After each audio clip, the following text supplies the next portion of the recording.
In today's brief video, I want to share with you guys why drug or substance relapses initially feel so good. So this could be the person who quit smoking cigarettes, hasn't had a cigarette in a long time, and then has a cigarette again and they're like, ah, that feels so good.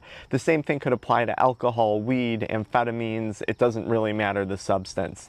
And I'm going to explain why this feeling feels so good on a physiological level, on a psychological level, and then I'm going to provide you with a tip to hopefully prevent future substance use relapse. If you wind up enjoying the content in today's video, be sure to check out the pinned comment or the video description to learn more about our addiction mindset recovery coaching paid and free content and program resources. So reason number one why drug relapse feels so good has to do with our biology. So you've heard when you use drugs, when you smoke a cigarette, smoke weed, drink alcohol, these drugs release dopamine. And dopamine is that neurotransmitter in our brain that not only makes us feel good, but it motivates us to repeat a behavior over and over and over again. And then of course you get a little release of serotonin, and sometimes, like if we're talking about alcohol, it can impact the GABA pathways in the brain, another area of the brain that can make us feel good or give us that euphoric buzz feeling. And when you abuse substances for a prolonged period of time, so drinking in excess, smoking in excess, chain smoking cigarettes, vaping a lot, whatever, eventually your dopamine levels will start to crash and your tolerance for that dopamine release will increase. So this is where you find yourself needing more and more of the substance to feel better again. You have a really high tolerance and your dopamine levels are actually entering into a dopamine deficit, a very, very not good place to be in, okay? And what happens is then you get fed up, you actually lose the motivation to even do the drugs anymore because your dopamine levels go so low, and you stop for a period of a week, 2 weeks, 2 months, a year, and then eventually the person, quote unquote, relapses, and they drink again, they smoke a cigarette again, and they go, ah, it feels like such a release, it feels so good. And part of the reason why that is because you've reset that barrier for dopamine release and you've actually lowered that threshold again. So now you use the substance, you get that initial surge of dopamine that you got when you first started using the substance, and it feels like a really it feels like a buzz. It feels like a really good experience for the person who's consuming the drug. So that's the biology as to why a drug relapse feels so good. It's because you reset your dopamine levels and now you're allowing for that dopamine surge to happen again with substance use, whereas that was impossible with substance abuse, okay, in active addiction. So that's the first reason. Second reason why. This has a lot to do with the mindset, and if this is a problem for you, you're definitely going to want to check out our free guide and ebook on how to quit smoking and overcome substance use. It has to do with the mindset. A lot of people will quit substances, and we see this a lot in like 12-step programs and cultures like that. And people will go years, months, weeks, years, feeling that they have deprived themselves of the substance. They'll say, you know, I quit drinking 20 years ago, but you know, I'm one drink away from drinking every day again, or every day I think about smoking cigarettes again. I just wish I could still smoke. And what happens is, this is where drug relapse feels good. The person will go weeks, months, or years in a mindset of deprivation, and then they'll consume that drug. They'll say, oh my God, I've finally put an end to the deprivation. I've finally put an end to years of cravings. And then they'll say, I feel a release. I finally felt a release of stress, a release of anxiety, a release of cravings, and a release of depression. Just, finally, I can relax again. And this is even worse, because now what the person is doing is they're giving the drug the benefit of providing them with a feeling of release, a feeling of relief. Now, what's the relief coming? What is the relief from?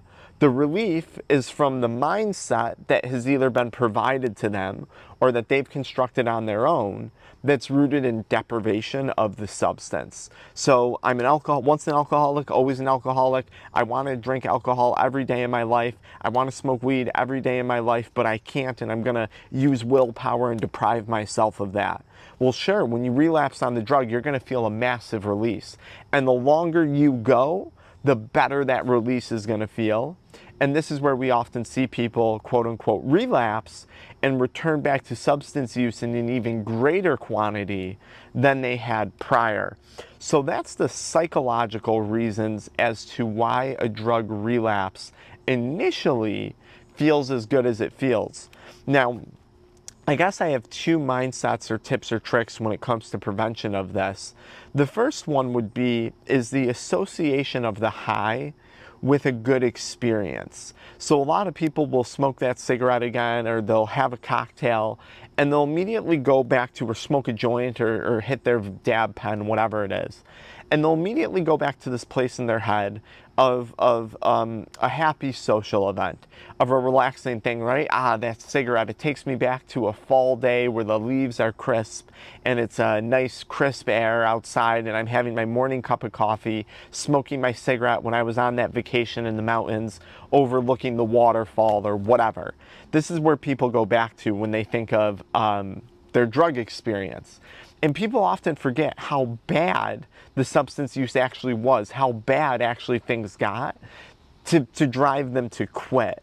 So I know throughout my quitting process of substances, I came to associate that high in a very, very negative connotation, in a very negative light, right? Because every time I would lapse or screw up or go back to substance use, whatever it may be, I would say, this isn't what I remember it as. And actually what I remember really wasn't a good thing, because if it was good, I never would have wanted to stop in the first place, right? Like, if something's good, if something makes you feel good, if something truly is pleasurable, you would keep doing it, right? You wouldn't stop. But if it has bad outcomes, if it has negative things associated with it, you're not going to do it anymore, generally speaking, right? If burning your hand on a stove felt good, you would burn your hand all day long on a stove. It doesn't feel good, so you try your best not to burn your hand on a stovetop, right? Drug use is kind of the same thing, if you can associate it in your mind the right way. And people are like, well, that's impossible. No, it's not. People associate discomfort with pleasure all the time, okay? And I'll connect this back, but people can associate taking a cold plunge with a pleasurable effect afterwards. People can associate a rigorous, vigorous exercise that can be physically uncomfortable with a pleasurable effect afterwards, okay? So I'm providing that example because it's you that associate the feelings with the experience of pleasure or discontentment, okay? So you can do the same thing with drugs, okay? You can take something that quote unquote feels good, unlike a cold shower, unlike a hard, rigorous exercise, and you can associate it with something that's actually bad. Just like you can associate something that's initially on the surface level feels bad, a cold plunge, hard, rigorous exercise, and you can associate that with something that has a good outcome, something that feels good, okay? The next thing that you have to do is stop viewing this as a relapse, as this mysterious disease that just happens, okay? If you choose to use the substance again, acknowledge that. Just say, okay, today's Monday, and I chose to use the drug, and I'm not going to use the drug tomorrow because, I'm not as satisfied as I thought I would be in my choice to use the drug again. Instead of saying, oh my God, I relapsed, I'm going to be off the wagon, I'm going to binge every day now for an endless period of time. See, you've been told that, you've been trained to think that, okay? And I say this as a person who's a person of extremes, a person who in no way, shape, or form practices moderation, and who's very proud not to practice moderation, because it's through extremes that I've gotten things in life that have been very good for me, very, very beneficial to my lifestyle. So I'm proud to be a man of extremes.